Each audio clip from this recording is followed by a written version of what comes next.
Pensez-vous qu'il est possible de voyager dans le temps pour revenir en arrière de plus de 1000 ans ? La foire de la Saint-Ours en Vallée d'Aoste nous dit que oui. À vol d'oiseau. ATMB et Globule Radio vous proposent la saison 4 de À vol d'oiseau.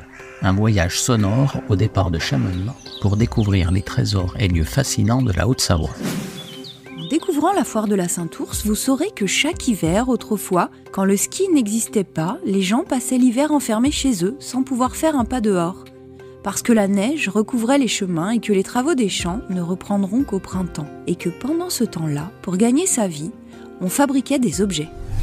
La foire de la Saint-Ours est une fête hors du temps qui survit depuis des milliers d'années, porteuse d'une tradition granitique comme ces montagnes.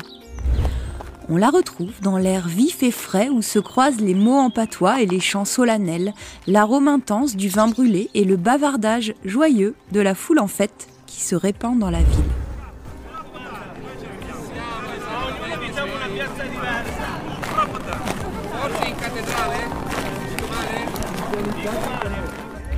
Et puis, il y a les artisans, avec leurs sourires chaleureux et bienveillants, leurs yeux cernés de rides et leurs mains calleuses qui manient des outils chargés de siècles d'histoire. Roberto, le directeur du festival, m'a raconté ce que c'est que la foire de la Saint-Ours. Bon, la foire de Saint-Ours, c'est un événement historique pour la Vallée d'Aoste et pour les Alpes occidentales.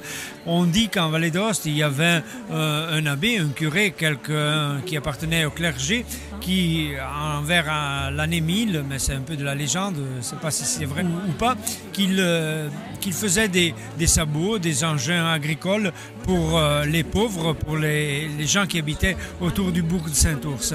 Et pendant l'hiver, il faisait cela et pendant les premiers jours de février, il donnait ses produits aux pauvres de la ville. Ensuite, les années et les siècles sont passés, les engins agricoles, les sabots ont été substitués par des œuvres d'art véritables, je dirais, en bois, en cuir, en cuivre, en fer forgé, en vitre, que beaucoup d'artisans, maintenant nous sommes à la 1023e édition, on a 1000 exposants sur les rues piétonnes d'Aoste. Donc c'est un événement qui attire toutes les années à peu près 100 000 visiteurs par chaque jour de cette foire.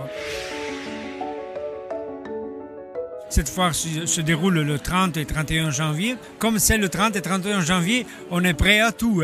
Moi, je rappelle, c'était l'édition 85-86, 1985-1986. Donc, c'était la 995e édition de la foire. Il y avait à peu près 1 mètre de neige sur Aoste. Et donc là, les visiteurs, ils peuvent donc déambuler dans les rues d'Aoste pour découvrir des artisans amateurs, on m'a expliqué au bureau d'information. Puis ici, là, nous sommes dans le carré des artistes, c'est ça ? Exactement. Comme je disais, il y a à peu près 1000 exposants, amateurs la plupart. Et puis sur Place Chanou, dans le pavillon de la place centrale de la ville d'Aoste, on a à peu près 75 ou 80, ça dépend un peu des années, d'artisans professionnels qui travaillent le bois. Donc vous aurez des sculpteurs, vous aurez de menuisiers, comme des gens qui travaillent le fer forgé, donc des fauves, comment on les appelle, les fabbris, ceux qui travaillent le fer forgé, des ferronniers. Des ferronniers. Et puis on aura aussi des artisans de la céramique.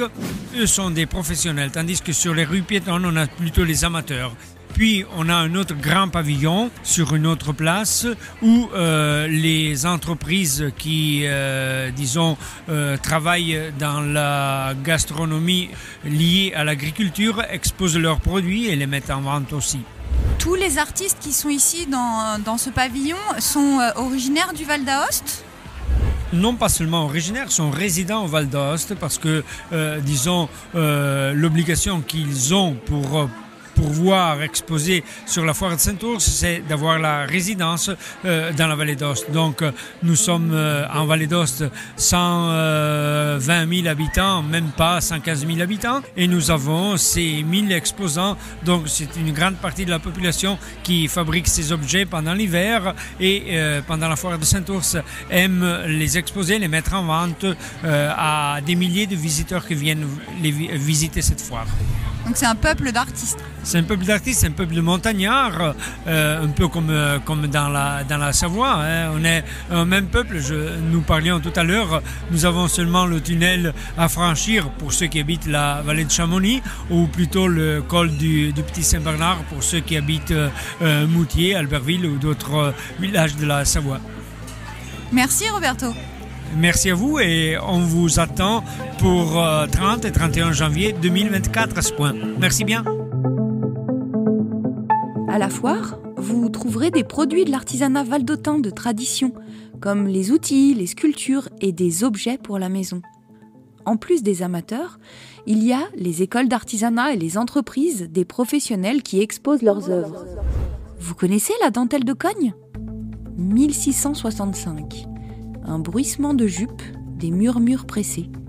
Un petit groupe de bénédictines fuit la France et traverse les Alpes pour se rendre en vallée d'Aoste. Les religieuses emportent avec elles un savoir-faire aussi ancien que fascinant, l'art de la dentelle au tambour.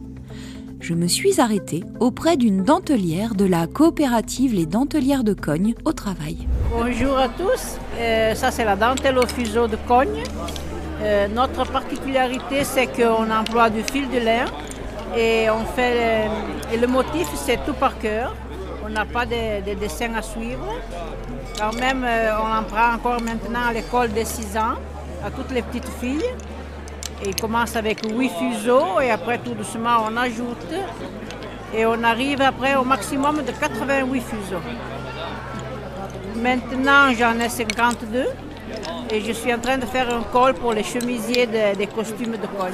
Et toutes les petites filles de Cogne apprennent ? Oui. C'est vraiment une ancienne tradition. Et alors, on continue comme ça et voilà. Et est-ce qu'il y a beaucoup de motifs différents ? Oui, nous avons 250 motifs. Et c'est tout par cœur. C'est hypnotique. Je me promets de visiter la maison du Piz de Cogne où est présentée une exposition permanente. À la foire de la Saint-Ours, on trouve aussi des spectacles folkloriques et un pavillon œno-gastronomique où il est possible de déguster des spécialités de la vallée entière.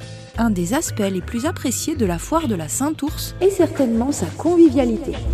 L'on y vient avec l'envie de se retrouver et de passer un moment ensemble. Comme autrefois, la foire offre une occasion de se revoir après une année d'éloignement et d'échanger des conseils et des histoires. Et si vous n'avez pas de tapis volant, prenez la RN 205 au sortir de l'A40 en direction de Chamonix, puis le tunnel du Mont-Blanc. À vol d'oiseau.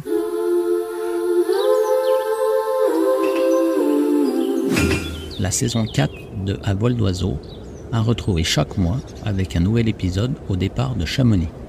À très vite pour un nouveau voyage avec ATMB et Globule Radio.